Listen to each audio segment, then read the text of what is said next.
રાજકોટ જિલ્લાના Dhoraji police station ખાતે કાયદો અને વ્યવસ્થા બાબતે જિલ્લા પોલીસ વડાનો લોક દરબાર યોજાયો. નવા આવેલા જિલ્લા પોલીસ વડા હિમકરસિંહે ધોરાજી શહેરની પ્રથમ મુલાકાત લીધી. આવેલ આગેવાનોના પોલીસ સામેના પ્રશ્નો હોય તો જણાવવા વિનંતી કરેલી હતી. શહેરમાં બંધ પડેલી પોલીસ ચોકી ચાલુ કરાવવા બાબતે ધોરાજી વેપાર ઉદ્યોગ મહામંડળના પ્રમુખ લલિતભાઈ વોરાએ રજૂઆત કરી હતી. ધોરાજી સિટી પોલીસ સ્ટેશન સીમાંકન બાબતે કિશોરભાઈ રાઠોડે પ્રશ્ન કરતા જણાવેલ કે નગરપાલિકાની જે હદ આવે છે એ હદ પ્રમાણે તો ધોરાજી સિટી પોલીસ સ્ટેશનની હદ હોવી જોઈએ, પરંતુ અમુક હદમાં તાલુકા પોલીસ સ્ટેશન તેમજ સિટી પોલીસ સ્ટેશન આ પ્રકારનો વિવાદ ચાલી રહ્યો છે, તેનું નિરાકરણ લાવવું જોઈએ. તેમજ ધોરાજીમાં પછાત વિસ્તારોમાં સીસીટીવી કેમેરા નાખવા જોઈએ અને ટ્રાફિકના નિયમો બાબતે પણ રજૂઆત કરવામાં આવી હતી. જિલ્લા પોલીસ વડા હિમકરસિંહ લોક દરબારમાં જણાવેલ કે ધોરાજીમાં કાયદો અને વ્યવસ્થા બાબતે કોઈ કચાશ રાખવામાં આવશે નહીં. તેમજ વ્યાજખોરો સામે સખત કાર્યવાહી કરવામાં આવશે અને લોકોએ પણ હાલમાં સાયબર ફ્રોડ તેમજ મહિલાઓ બાબતની કોઈ પણ ફરિયાદ હોય તો પણ વિના સંકોચે કહેવું અને દરેક લોકોએ વ્યસન મુક્ત રહેવા ખાસ ભલામણ કરી હતી.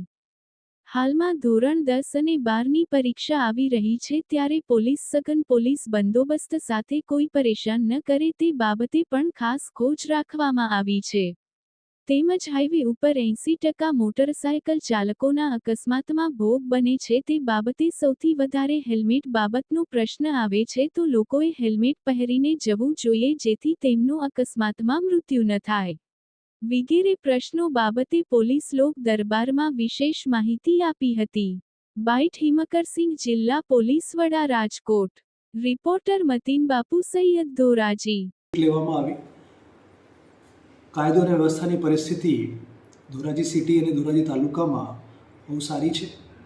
જે ડિટેક્શનની વાત કરીએ તો ગંભીર ગુનાઓમાં બંને જ પોલીસ સ્ટેશનમાં 100% ડિટેક્શન રેટ છે. લોકોની જે પણ સમસ્યાઓ છે, લોકો કોઈ પણ વખતે પોલીસ સ્ટેશનમાં આવીને પોતાની ફરિયાદ નોંધાવી શકે છે. અમારી ફ્રી FIRની પોલિસી છે. કોઈની સાથે કંઈ પણ ખોટું થયું હોય તો આમાં નિર્ભીકપણે કોઈ પણ વ્યક્તિ પોલીસ સ્ટેશન આવીને પોતાની ફરિયાદ નોંધાવી શકે છે. એના માટે અમે તત્પર છીએ. કાયદો અને વ્યવસ્થાની સ્થિતિ જે વાત કરી એની સાથે સાથે જે કમ્યુનલ સિચ્યુએશન છે એ પણ બહુ સારી છે. ટાઉનમાં કોઈ પણ સાંપ્રદાયિક તણાવ નથી અને લોકો એક સાથે મળીને પોતાના જીવન જીવી રહ્યા છે.